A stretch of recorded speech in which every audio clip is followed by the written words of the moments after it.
So what was your role at Brett Martin? You started with Brett Martin then, didn't you? Yes, I did. That was back in 1998.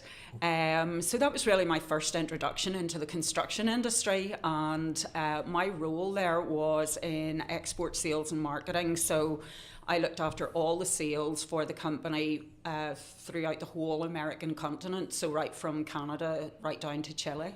Right, that's North America and South America. Yes. You're effectively area sales manager. Yes, yeah. Quick question I want to ask you. How many languages do you speak?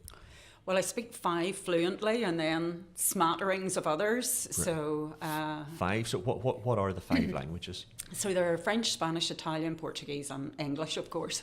French, and how do you end up being fluent in Italian? How's that happen?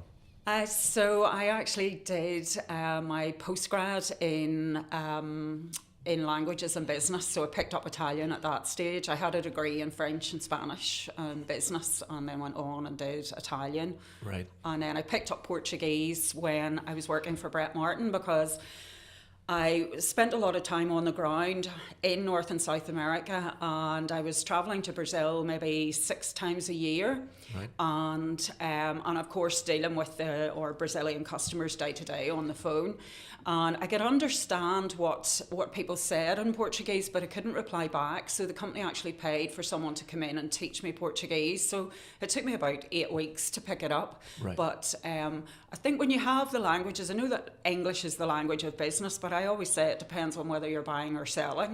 Right. You know, if you're selling, you want to give yourself as level a playing field as possible. And, you know, being able to speak the language and being able to communicate with people in their language puts them at ease. And of course you find out a lot more information, and you have a better understanding of the market, of nuance, and how to market yourself and how to position the company.